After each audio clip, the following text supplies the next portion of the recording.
सुप्रभात बच्चों। आज हम लोग क्लास 10 का लेसन 12.3 देखें। Question number 1। सबसे पहले देखिए क्वेश्चन नंबर 1 में क्या दिया हुआ है। देखिए कहता है क्या, जब तक अन्यथा न कहा जाए पाई का मान कितना लेना है, 22/7। मतलब जब तक इसे पाई का मान बहुत बार देखेंगे 3.14 बुक में दिया रहता है। तो जब तक कुछ क्वेश्चन में नहीं बोला जाए तो पाई का मान कितना लेना है, 22/7 लेना है। देखिए आकृतिक किताब में दिया हुआ है कितना, 12.19 में छायांकित भाग का क्षेत्रफल ज्ञात कीजिए। ये कहता है छायांकित भाग का क्षेत्रफल। बच्चों ध्यान से देखिए, छायांकित भाग का क्षेत्रफल ये क्या हुआ, ये पूरा वृत्त हुआ। पूरा वृत्त में ये जो है रेखा, ये किसका कम कर रहा है, अर्धवृत्त का क्या कर रहा है। ये वृत्त को, ये जो है ना केंद्र से होकर जा रही है, तो ये व्यास है। तो वृत्त के दो भाग में बांट रहा है। तो आधा भाग देखिए, आधा भाग क्या है, खाली, उसमें कोई कम नहीं हो रहा है। आधा भाग में क्या है, आधा भाग में एक त्रिभुज का आकार देखिए इसे बना हुआ है। और उसी के नीचे क्या है, वृत्त में, वृत्त की परिधि में सटे क्या हो रहा है, छायांकित भाग हो रहा है। यही हो रहा है ना। तो कहता है छायांकित भाग का क्षेत्रफल निकालिए। तो समझना है यहाँ पे कि कहता है यहाँ पे क्वेश्चन में पी क्यू का मान 24। पी और क्यू देखिए बच्चों, पी से लेकर यहाँ तक क्यू, इसका मान कितना दिया हुआ है, 24 दिया हुआ है।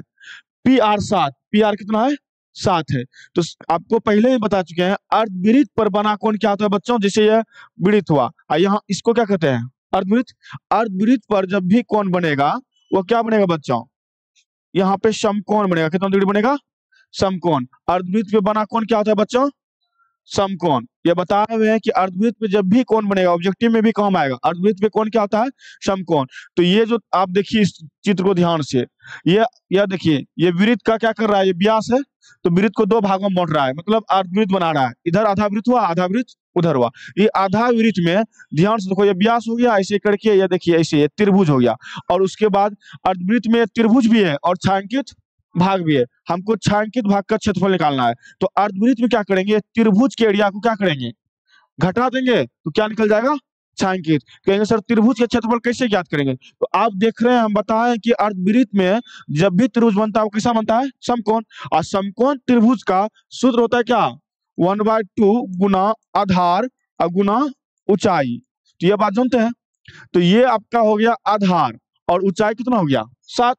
तो इस नियम से हम लोग क्या निकाल लेंगे, त्रिभुज का क्षेत्रफल। कौन, पाइथागोरस प्रमेय से हम लोग पहले एक भुजा ज्ञात करेंगे, व्यास। क्योंकि हम वृत्त का क्षेत्रफल ज्ञात करने के लिए तो हमको ये और ये दिया हुआ है और ये नहीं दिया हुआ है।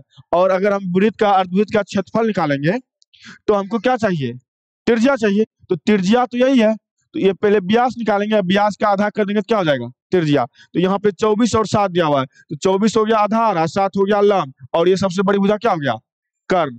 तो कर्ण निकालने के लिए कौन सा प्रमेय लगाते हैं, पाइथागोरस प्रमेय। तो सबसे पहले इसमें पाइथागोरस प्रमेय निकालेंगे, लगाएंगे, तो ये निकाल लेंगे त्रिज्या। फिर हम लोग निकालेंगे यहाँ पे त्रिभुज का क्षेत्रफल। फिर क्या निकालेंगे हम लोग, त्रिभुज का क्षेत्रफल निकालेंगे। फिर यह निकालेंगे क्या, अर्धवृत्त का क्षेत्रफल, और उसमें त्रिभुज का क्षेत्रफल को क्या करेंगे, माइनस। चलिए अब हम लोग यहाँ पे बनाते हैं, ध्यान से देखिए बच्चों। यहाँ पे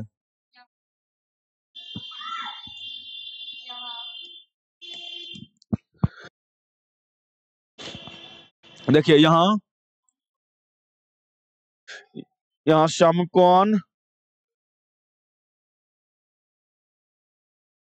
समकोण त्रिभुज, समकोण त्रिभुज का नाम बच्चों देखो, P Q R. P Q R की भुजाएं, देखिए यहाँ पे दिया हुआ है, यहाँ पे समकोण त्रिभुज पी क्यू आर की भुजाएं। पी क्यू का मान बच्चों कितना दिया हुआ है, 24 सेंटीमीटर।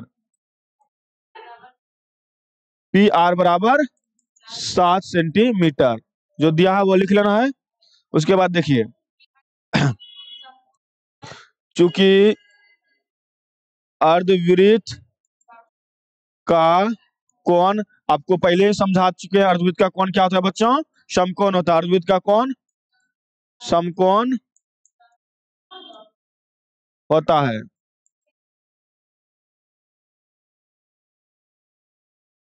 देखिए अर्धवृत्त का कोण समकोण होता है, इसलिए इसलिए त्रिभुज P Q R P Q R समकोण त्रिभुज है, समकोण त्रिभुज है।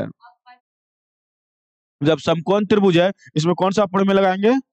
पाइथागोरस प्रमेय। अब पाइथागोरस,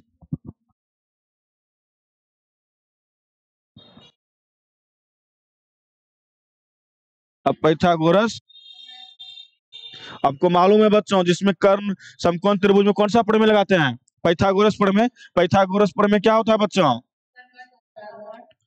कर्ण स्क्वायर बराबर क्या होता है बच्चों? लंब स्क्वायर प्लस आधार स्क्वायर। ये 7 से आप लोग पढ़ते आए हैं कि पाइथागोरस प्रमेय में कैसा लगता है बच्चों? कर्ण स्क्वायर बराबर लंब स्क्वायर प्लस आधार स्क्वायर। कर्ण मतलब मालूम नहीं है। कर्ण देखिए, यही जो व्यास है ना, यही यहाँ पे सबसे बड़ी भुजा कर्ण की भूमिका निभा रही है। कर्ण मालूम नहीं है हमको, आधार और लंब मालूम है। तो लंब का मान कितना है बच्चों? का नाम बच्चों वो क्या है? क्यू आर का स्क्वायर। और लंब का मान कितना है? पी क्यू का स्क्वायर। और आधार का मान लो पी आर का स्क्वायर। कुछ कोई दिक्कत, लंब आधार किसी को मान सकते, कोई दिक्कत नहीं है। अब यहाँ पे देखिए बच्चों, क्यू क्यू आर का स्क्वायर बराबर पी क्यू का स्क्वायर कितना दिया हुआ है? 24। अब प्लस पी आर का स्क्वायर 7 का स्क्वायर। तो क्यू आर का स्क्वायर बराबर 24 का स्क्वायर बच्चों कितना होता है? 576। और 7 का स्क्वायर कितना होता है? 49। दोनों को ऐड करेंगे तो कितना हो जाएगा यहाँ पे? 625। और इधर स्क्वायर इस साइड आएगा तो बच्चों क्या हो जाएगा? रूट में आ जाएगा। तो 625 का हम लोग जब भी वर्गमूल निकालते हैं बच्चों तो क्या होता है? 25। तो इसका मतलब सबसे बड़ी भुजा यहाँ पे जो है, अर्थात व्यास भी जिसे कह सकता है, यह कितना निकला बच्चों?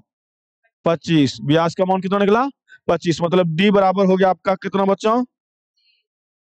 डी का मान निकल गया आपका 25। व्यास निकल गया बच्चों, व्यास अर्थात डी बराबर निकल गया 25। और त्रिज्या क्या होता है? इसका आधा। तो त्रिज्या, त्रिज्या कितना हो जाएगा बच्चों?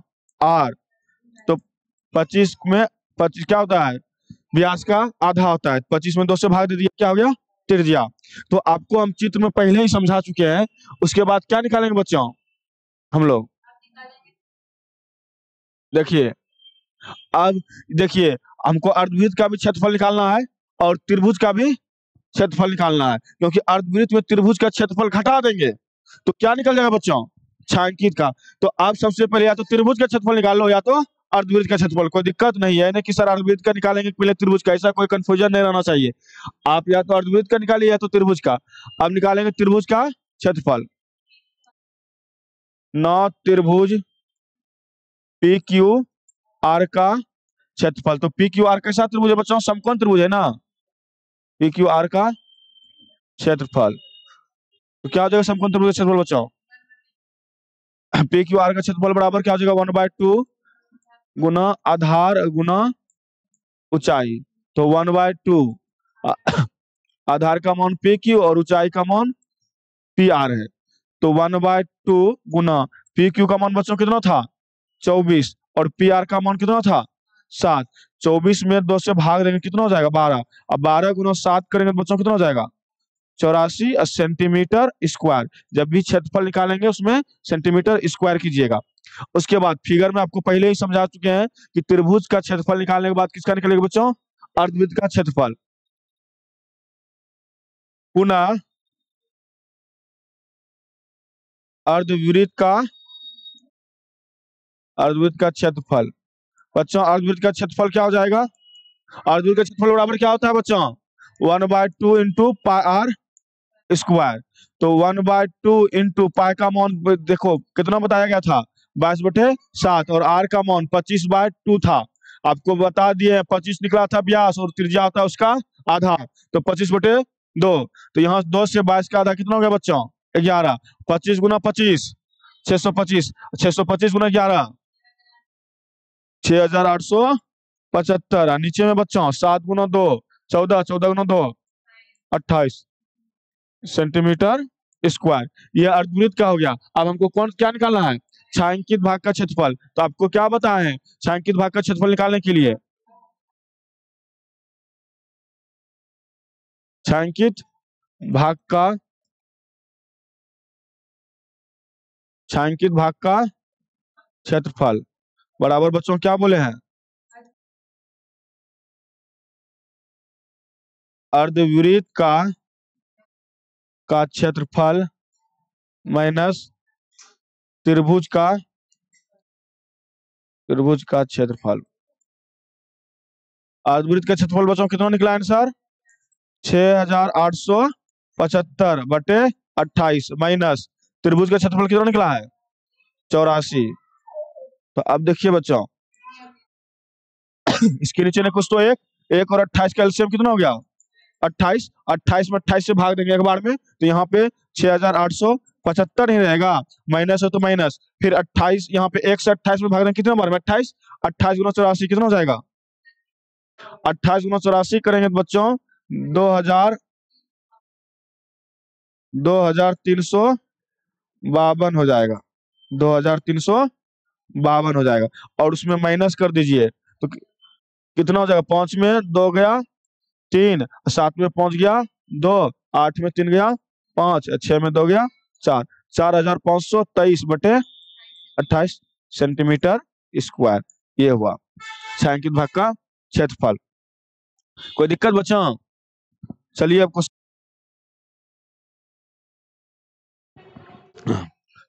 नंबर 2 की तरफ देखते हैं हम लोग। देखिए क्वेश्चन क्या कहता है, आकृतिक 12.20 में, मतलब आकृतिक देखिए 12.20 किताब में दिया हुआ है, छायांकित भाग का क्षेत्रफल। छायांकित भाग का क्षेत्रफल ज्ञात कीजिए यदि केंद्र O वाले दो सकेंद्रीय वृत्तों की त्रिज्या क्रमशः 7 cm। देखिए एक वृत्त देखिए क्रमशः 7, छोटा 2 को यहाँ देखिए यहाँ से लेकर यहाँ तक एक वृत्त का त्रिज्या हुआ 7 है और 14 सेंटीमीटर। देखिए और बड़ा वाला का कितना बच्चों बोलेंगे, देखिए ये जो हो गया ना ऐसे, ये क्या हो गया, बड़ा हो गया।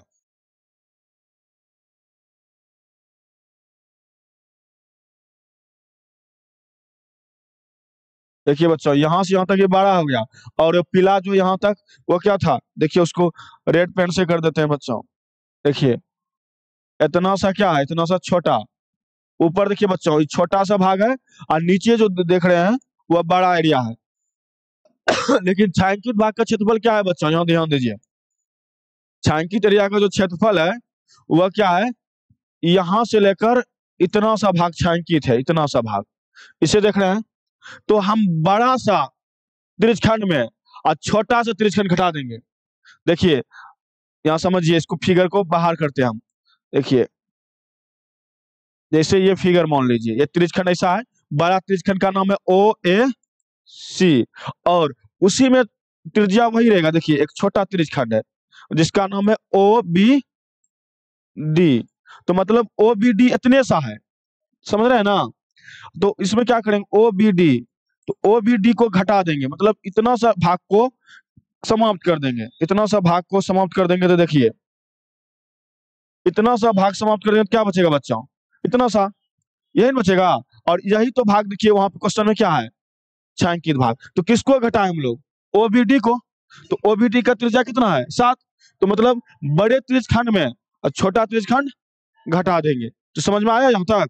तो बड़े त्रिज्यखंड में क्या करेंगे, छोटा त्रिज्यखंड घटा देंगे। और थीटा का मान बच्चों दिया हुआ है कितना, 40 डिग्री, जो दिया है वो लिखते हैं। आइए यहाँ पे हल दिया हुआ है क्या बच्चों, यहाँ पे दिया है छोटे वृत्त की त्रिज्या R बराबर बच्चों कितना दी हुई है, 7 सेंटीमीटर। दो त्रिज्या दिया हुआ है ना, आपको समझाया ना, एक बड़ा था एक ऐसे करके बड़ा था बच्चों, और एक क्या है छोटा, इसका त्रिज्या 7 है, बड़ा वाला त्रिज्या कितना है बच्चों, 14 है। तो छोटे वृत्त की त्रिज्या कितना है, 7 सेंटीमीटर, तथा बड़े वृत्त की त्रिज्या बड़ी R बराबर, देखिए एक को बड़ी R कर देते हैं बच्चों, एक को छोटी R, तब ना सही रहेगा समझने में। बड़ी R कर देते हैं, बड़ी R बराबर बच्चों कितना कर देते हैं, 14 कहेगा सर त्रिज्या छोटी आर बड़ी आर से लिख सकते हैं, कोई दिक्कत नहीं, त्रिज्या को छोटी आर से भी लिख सकते हैं या R1 R2 भी लिख सकते हैं। तो इसलिए कहे दो वृत्त है ना, एक सेकेंडरी वृत्त, तो सही रहता है एक छोटा आर से सूचित करेंगे वो बड़ा आर से। देखिए यहाँ पे छोटे वृत्त की त्रिज्या कितना है 7, बड़े वृत्त की त्रिज्या कितना है 14 सेंटीमीटर। तो सबसे पहले क्या करते हैं हम लोग यहाँ पे, और देखिए इसको रब कर देते हैं, समझा चुके हैं आपको।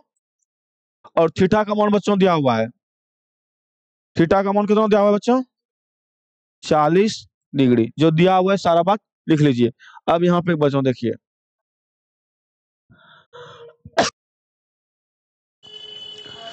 9 त्रिज्यखंड, त्रिज्यखंड देखिए बच्चों OAC बड़ा सा हो गया, देखिए ध्यान से पूरा हो गया बड़ा वाला। तो त्रिज्यखंड OAC का क्षेत्रफल पहले बड़ा सा निकालते हैं, उसी में छोटा भाग घटा देंगे। तो त्रिज्यखंड OAC का क्षेत्रफल, किसी भी त्रिज्यखंड का क्षेत्रफल क्या होता है बच्चों थीटा बटे 360 गुना पाई आर स्क्वायर। यहाँ पे देखो पाई आर स्क्वायर होता है, तो आप लोग को हम पहले बोले हैं बड़े बड़े वृत्त का त्रिज्या को आर माने हैं। तो यहाँ पे क्या करना है, सिर्फ आर को थोड़ा सा क्या करना है बच्चों चेंज कर देना है, क्या कर देना है चेंज कर देना है, बड़ी आर दे दो यहाँ पे, काहे कि बड़ा वृत्त का पहले निकाल रहे हैं, बड़ा त्रिज्यखंड।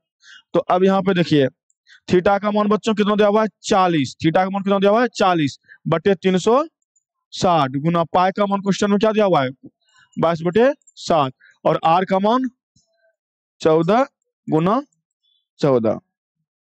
और दिक्कत यहां तक।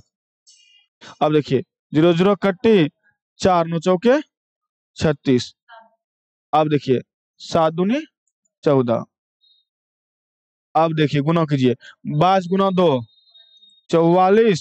अब गुना बच्चों 14, नीचे में बच्चों 9।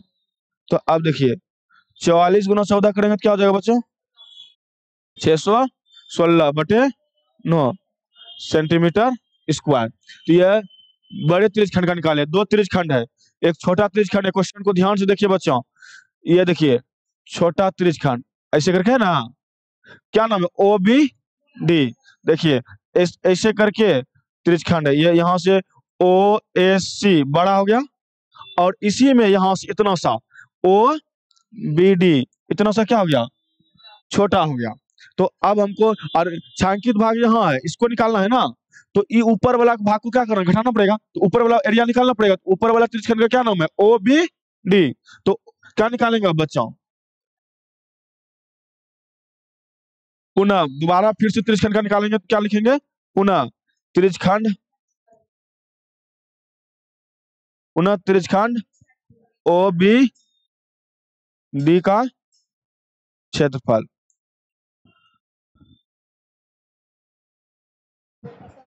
किसी भी त्रिज्यखंड का क्षेत्रफल क्या होता है बच्चों थीटा बटे 360 गुना पाई आर स्क्वायर। थीटा का मान बच्चों क्वेश्चन में दिया हुआ था 40 बटे 360, और गुना पाई का मान बच्चों कितना था 22 बटे 7, और आर का मान इस बार छोटा कितना था 7 था, 7 गुना 7। तो देखिए 0 से 0 कैंसिल कर दीजिए, 4 से 36 कितने बार में 9 बार में। फिर देखिए 7 से 7 कैंसिल, अब नहीं कुछ कैंसिल होगा। तो 22 गुना बच्चों ऊपर में क्या बचा 7, तो 22 को 7 से गुना करेंगे कितना हो जाएगा 7 दूनी 14, 7 दूनी 14 1 15, 154 बटे 9 सेंटीमीटर स्क्वायर। तो जैसा कि बड़े त्रिज्यखंड का क्षेत्रफल निकला 16 बटे 9 सेंटीमीटर, और छोटे त्रिज्यखंड का क्षेत्रफल निकला है 154 बटे 9 सेंटीमीटर स्क्वायर। तो अब हम लोग क्या करेंगे बड़े त्रिज्यखंड में छोटे त्रिज्यखंड को घटा देंगे, आपको फिगर में हम समझा चुके हैं। तो बड़े त्रिज्यखंड में क्या करेंगे बच्चों छोटे त्रिज्यखंड को घटाएंगे। तो अब क्या लिखेंगे यहाँ पे, इसलिए छायांकित भाग का छायांकित भाग का क्षेत्रफल बराबर क्या होगा बच्चों,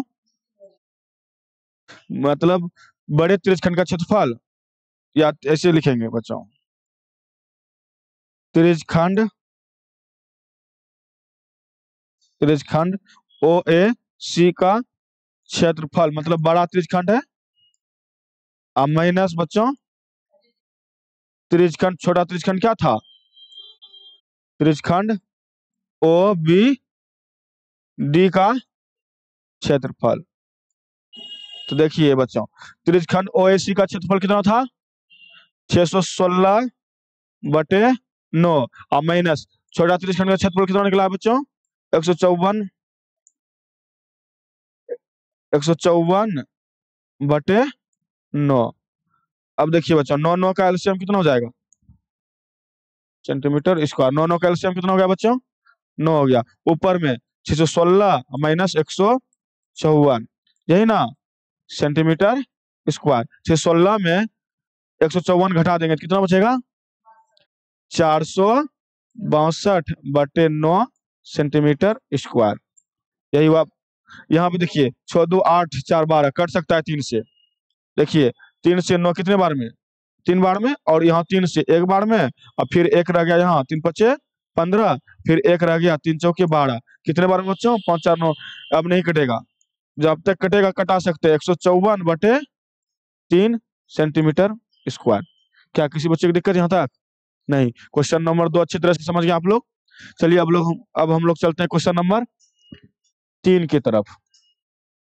देखिए क्वेश्चन नंबर 3 कहता है आकृति 12.21 में छायांकित भाग का क्षेत्रफल ज्ञात कीजिए। देखिए इसमें कहता है छायांकित भाग का क्षेत्रफल। यदि ABCD भुजा 14 सेंटीमीटर, AB का माप कितना है बच्चों?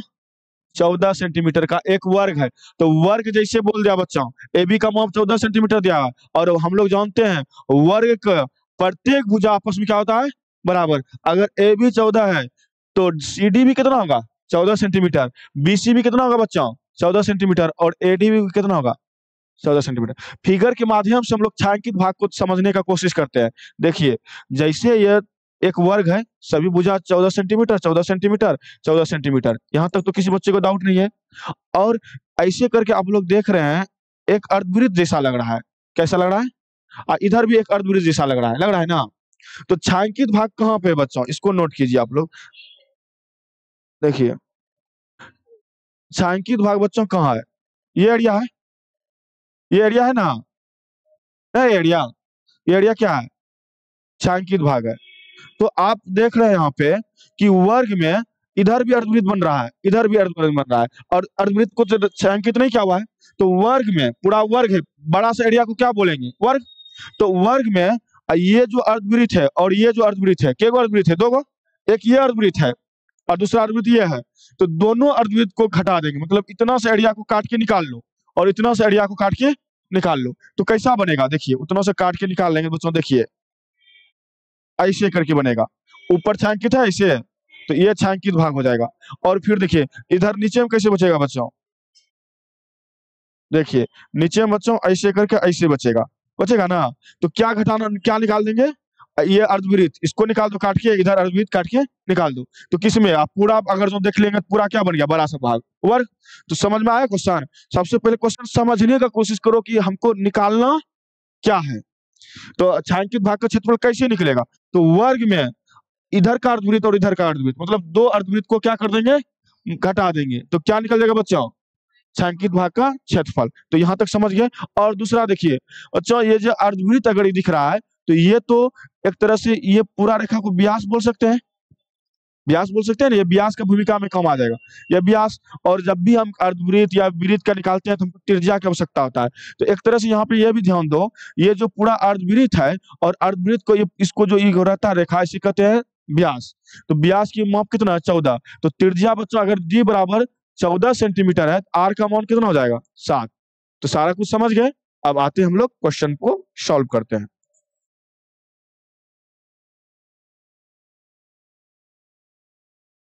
चलिए क्वेश्चन को बच्चों सॉल्व करते हैं। क्या क्या है यहाँ पे?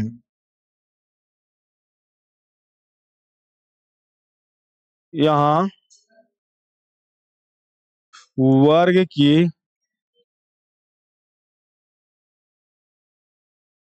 प्रत्येक भुजा,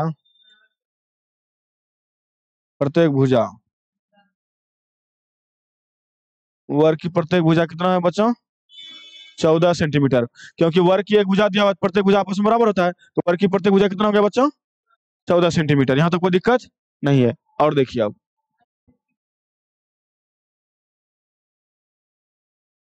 अर्धवृत्त की त्रिज्या R बराबर 14/2 बराबर कितना हो जाएगा बच्चों? 7 सेंटीमीटर। और कैसे, ये तो आपको हम बताए हुए हैं बच्चों। आपको बताए हुए हैं कि ये जो है आपको यहाँ समझाए थे, ये किसका कम कर देगा, व्यास का, और त्रिज्या क्या होगा इसका, आधा हो जाएगा। तो 14 अगर व्यास है, त्रिज्या कितना हो जाएगा? 7 सेंटीमीटर। अब यहाँ पे ध्यान दीजिए, सबसे पहले पूरा जो है एरिया इस वर्ग है, वर्ग का क्षेत्रफल में आपको हम क्या समझाएं, दो गो अर्धवृत्त को क्या करना है, घटाना है। तो यहाँ पे क्या करेंगे, सबसे पहले वर्ग का क्षेत्रफल तो निकालना पड़ेगा ना। तो क्या लिखेंगे यहाँ पे, ना वर्ग का क्षेत्रफल, वर्ग का क्षेत्रफल बराबर क्या होता है बच्चों, सूत्र भुजा, देखिए वर्ग का क्षेत्रफल बच्चों होता है भुजा स्क्वायर। तो भुजा बच्चों कितना दिया हुआ है, 14 ना, 14 सेंटीमीटर का स्क्वायर कर दो बच्चों, 14 × 14 कितना हो जाएगा, 196 सेंटीमीटर स्क्वायर। ये वर्ग का क्षेत्रफल हो गया। अब बच्चों दो, एक अर्धवृत्त इधर है, एक अर्धवृत्त इधर है, दोनों 2 × अर्धवृत्त का क्षेत्रफल, मतलब एक साथ दोनों अर्धवृत्त का क्षेत्रफल निकाल लो, और तब जाके वर्ग के क्षेत्रफल में घटाएंगे। सबसे पहले अर्धवृत्त का क्षेत्रफल निकालते हैं, तो दोनों अर्धवृत्त का एक साथ निकाल लेते हैं।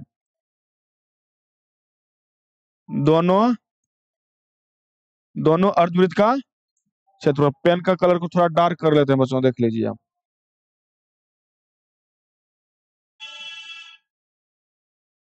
देखिए दोनों अर्धवृत्त का दोनों अर्धवृत्त का क्षेत्रफल, तो अर्धवृत्त का क्षेत्रफल दो गो है, तो इसलिए दो पहले लिख दीजिए। अर्धवृत्त का क्षेत्रफल क्या होता है बच्चों, 1/2 इंटू पार स्क्वायर, क्योंकि वृत्त का क्षेत्रफल होता है पार स्क्वायर, और वृत्त का 2 से भाग देना पड़ेगा। तो यहाँ तक कोई दिक्कत किसी बच्चे को, देखिए 2 से 2 क्या हो जाएगा बच्चों, कैंसिल। अब पाई बचा, पाई का मान बच्चों 22/7, और आर का मान कितना है बच्चों, 7, कितना है 7, 7 × 7, 7 से 7 भी क्या हो गया बच्चों, कैंसिल हो गया। तो अब यहाँ पे ध्यान देना है बच्चों, बचा क्या, 22 × 7 154 सेंटीमीटर स्क्वायर। ये किसका हुआ, अर्धवृत्त का क्षेत्रफल, दोनों अर्धवृत्त का, और अति वर्ग का क्षेत्रफल 196 सेंटीमीटर है।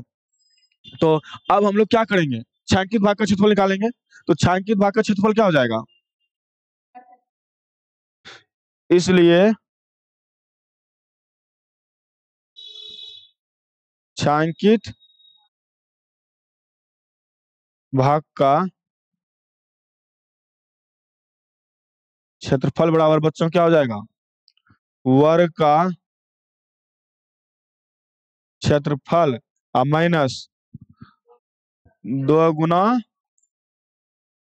अर्धवृत्त का क्षेत्रफल, मतलब दोनों अर्धवृत्त का क्षेत्रफल। तो वर्ग का क्षेत्रफल बच्चों जैसा कि हम लोग निकाल चुके हैं 196 सेंटीमीटर स्क्वायर, माइनस दोनों अर्धवृत्त का क्षेत्रफल कितना निकला है बच्चों, 154 सेंटीमीटर स्क्वायर। तो 196 सेंटीमीटर में 154 सेंटीमीटर घटा देंगे तो कितना हो जाएगा बच्चों, 42 सेंटीमीटर स्क्वायर। तो बस छायांकित भाग का क्षेत्रफल हो गया यहाँ तक, कोई दिक्कत किसी को। चलिए नेक्स्ट चलते हैं। आकृतिक 12.22 में छायांकित भाग का क्षेत्रफल ज्ञात कीजिए, जहां भुजा 12 सेमी, भुजा कितना है बच्चों इसका, 12 सेमी वाले एक समबाहु त्रिभुज ओ ए बी के शीर्ष ओ को केंद्र मानकर। समझिए बच्चों कैसा फिगर है, फिगर आपको दिख रहा है, इसको हम बड़ा थोड़ा कर देते हैं। देखिए एक ऐसा फिगर है, या समझिए ये गोल पूरा वृत्त है, क्या है बच्चों, ये पूरा वृत्त है। अब वृत्त है, यहाँ पे वृत्त का क्या हुआ है, केंद्र हुआ, यहाँ से एक क्या बन गया, त्रिभुज। समझने का कोशिश कीजिए, क्या बन गया बच्चों, त्रिभुज। तो अब वृत्त के अंदर एक त्रिभुज जा रहा है, तो ये बच्चों इस एरिया को ये क्या करेगा, अगर वृत्त के एरिया में त्रिभुज चला जाएगा, इस एरिया को तो समाप्त करना पड़ेगा। क्योंकि या तो त्रिभुज के एरिया से सर इसको छायांकित कीजिए, या तो वृत्त के एरिया से। तो अगर ऐसा है तो उसमें अगर हम वृत्त के अंदर त्रिभुज को सेट कर रहे हैं, इतना सा भाग किसका आ गया? त्रिभुज का। अब देखिए बच्चों, यहाँ पे कहता है छायांकित भाग का क्षेत्रफल ज्ञात कीजिए, और जहाँ भुजा 12 सेमी वाले एक समबाहु त्रिभुज है। देखो अल्लाह को ऐसा चित्र नहीं लग रहा है। देखिए यहाँ कितना है, भुजा 12 सेमी, तो वृत्त का भुजा कितना है बच्चों? 12 सेंटीमीटर। और देखिए ये कौन सा त्रिभुज है? समबाहु त्रिभुज ना। समबाहु त्रिभुज का एक भुजा 12 है, दूसरा अभी कितना होगा? 12 है, तीसरा अभी क्या होगा? 12 होगा, तीसरा अभी क्या होगा? 12 है। और देखिए समबाहु त्रिभुज ओ बी के शीर्ष ओ को केंद्र मानकर 6 सेमी, ये जो यहाँ से लेकर यहाँ तक बच्चों क्या हो गया? समझिए ये त्रिज्या की भूमिका में काम कर रहा है बच्चों। देखिए त्रिज्या क्या हो बच्चों? ये जो क्या हो गया? त्रिज्या। पूरा लंबाई 12 है, त्रिज्या कितना है बच्चों? 6। और इसका मतलब 6 नीचे रह गया, त्रिज्या कितना है? 6 है। तो अब यहाँ पे ध्यान देना है कि बच्चों कि ये पूरा क्या है, ये विभाग छायांकित क्या हुआ है? ऊपर वाला विभाग, और ये विभाग और ये इस जगह क्या है? ये पूरा वृत्त में जो है ना, वृत्त के अंदर क्या घुस गया है?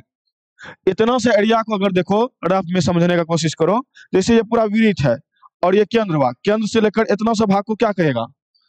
इस एरिया को त्रिज्यखंड कहेगा कि नहीं कहेगा? और इसकी त्रिज्या 6 दिया हुआ है, क्या दिया हुआ है? 6। तो हमको इस भाग में त्रिभुज आ गया, इस भाग के अंदर क्या आ गया? तो अगर वृत्त का छायांकित भाग होता तो पूरा होता, लेकिन इस एरिया के अंदर क्या आ गया? त्रिभुज आ गया। तो अगर हम घर उर को पेंट उंट करते हैं तो या तो एक के बार ना करेंगे, यहाँ पे त्रिभुज है, या तो त्रिभुज के अनुसार कर दीजिए, और या तो वृत्त के अनुसार, तो ये भाग दोबारा पेंट हो जाएगा। तो दोबारा हो जाएगा तो दिक्कत होगा, ये भाग को क्या करना पड़ेगा? वृत्त से इस भाग को काट के हटाना पड़ेगा और त्रिभुज के रूप में जोड़ना पड़ेगा। तो वृत्त से इस भाग को अगर काट के निकालेंगे, इस भाग को वृत्त के अंदर क्या कहेंगे? त्रिज्यखंड। तो वृत्त प्लस त्रिभुज दोनों को जोड़ में कौन सा भाग घटाना पड़ेगा? त्रिज्यखंड को। या तो वृत्त के क्षेत्रफल में पहले त्रिज्यखंड का क्षेत्रफल घटा दीजिए और फिर त्रिभुज को जोड़ दीजिए, या तो वृत्त और त्रिभुज दोनों को जोड़ दीजिए, जोड़ के निकाल दीजिए, और इतना एरिया वृत्त में भी आता है और त्रिभुज में भी आता है, 2 बार रिपीट होता है, तो त्रिज्यखंड को लास्ट में घटा दीजिए। आप जैसे बनाइए आंसर आएगा। तो समझ गए ना, ये चित्र समझना था।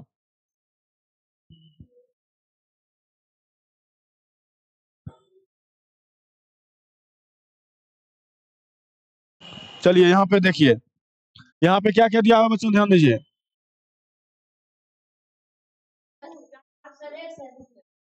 देखते हैं हम लोग हल। देखिए यहाँ पे थीटा का मान कैसे लेंगे? देखिए समबाहु त्रिभुज में बच्चों प्रत्येक कोण 60 डिग्री होता है, ये चीज मालूम रहना चाहिए। और त्रिभुज का तीनों कोणों का योग कितना होता है? 180 डिग्री। तो इसके अंदर का अगर बात करें, यहाँ पे कितना डिग्री कोण बनेगा? 60 डिग्री। और इस एरिया को तुमको घटाना है, इसका बात करेंगे, लेकिन इस साइड का एरिया में कितना डिग्री बन गया? तो छायांकित भाग में कितना डिग्री का हो जाएगा? थीटा 300। और उसके बाद ना ये त्रिभुज है, हम छायांकित भाग का अगर इसके ऊपर वाला भाग का करें तो 300 डिग्री। ये बहुत बच्चा कंफ्यूजन होता है। तो थीटा का मान ऊपर साइड 300 है, और इस एरिया में बच्चों समबाहु त्रिभुज है, तो इस एरिया में थीटा का मान कितना है? 60। और ऊपर का भाग छायांकित क्या हुआ है ना, इसके अंदर त्रिभुज, ये तो दो यहाँ पे त्रिभुज से भी छायांकित क्या हुआ और वृत्त से भी क्या हुआ है। तो एक बार हम त्रिज्यखंड को घटाएंगे इसको बाद में, लेकिन पहले भी थीटा का मान कितना लग चलना है? 300 ऊपर, क्योंकि ऊपर के भाग को छायांकित क्या हुआ है। तो यहाँ पे ध्यान देना है। यहाँ पे बच्चों क्या लिखेंगे? यहाँ समबाहु त्रिभुज की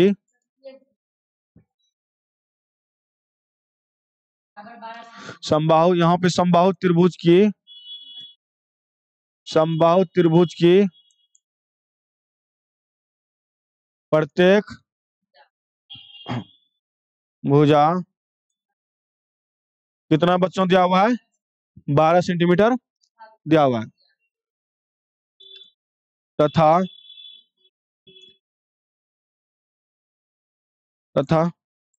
वृत्त की त्रिज्या कितना दिया हुआ है बच्चों?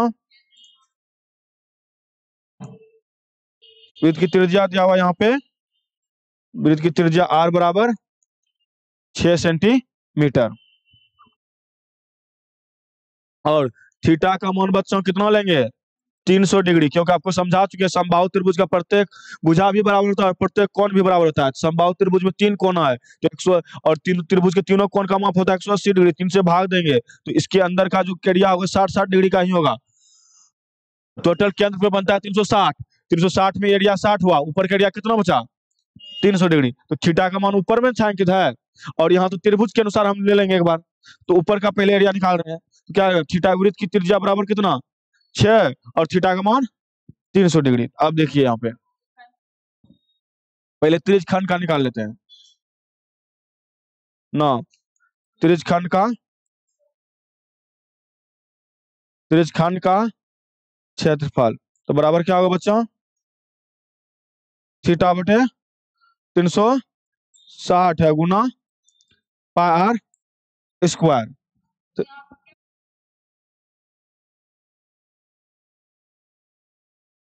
देखिए बच्चों यहाँ पे ध्यान देना है, तो ऊपर का एरिया 300 डिग्री, हम थीटा का मान कितना लिया है 300, तो ऊपर वाला ना इसको एक तरह से छोटा त्रिज्यखंड मान लो, ये ऊपर वाला एरिया जो है ये इसका हम लोग निकालना है। उसके बाद अब प्लस क्या करना है समबाहु त्रिभुज को ऐड कर देना है, और ये एरिया ऑटोमेटिक, ये जो एरिया बचा आपका ये दोबारा जो रिपीट है ऑटोमेटिक ये खत्म हो जाएगा, क्योंकि 300 मान थीटा का लिया है हम लोग। तो यहाँ पे त्रिज्यखंड के साथ साथ दीर्घ भी लगा दीजिएगा तो सही रहेगा, 12 लगेगा, ऊपर साइड निकाले।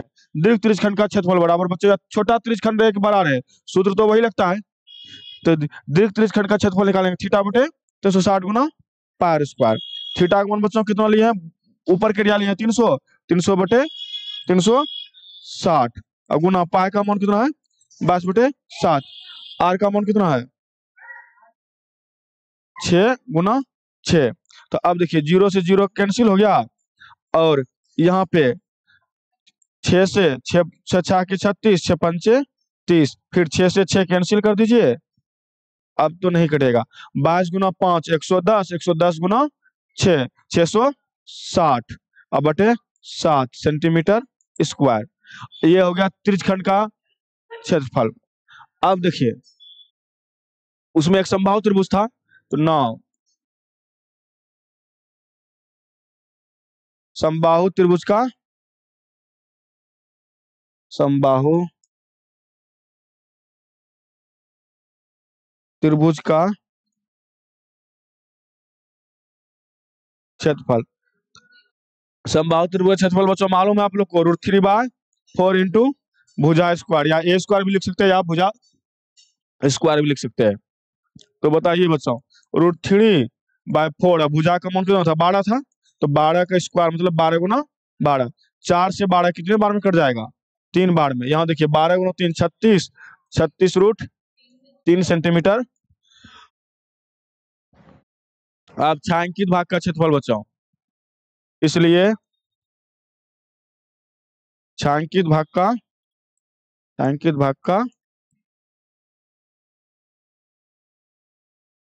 भाग का क्षेत्रफल बराबर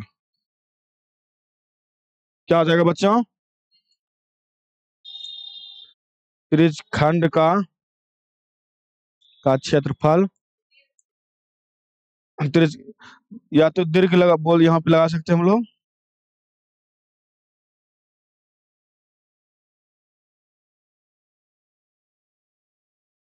दीर्घ त्रिज्यखंड का क्षेत्रफल, दीर्घ यहाँ पे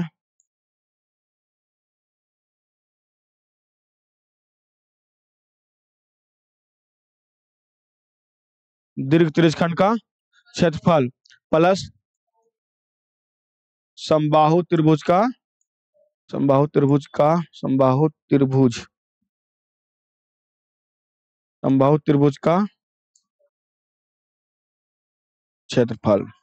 तो बच्चों कितना कितना निकला है दीर्घ त्रिज्यखंड का क्षेत्रफल 660 बटे 7 प्लस 36√3, तो दोनों को जो हो गया यहीं पे सेंटीमीटर स्क्वायर। यहाँ तक आंसर कंप्लीट हो गया, कोई दिक्कत नहीं।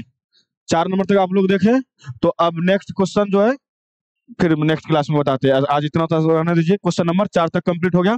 किसी को किसी प्रकार का दिक्कत होगा तो बताइएगा जरूर। यहाँ तक रहने इत्याज।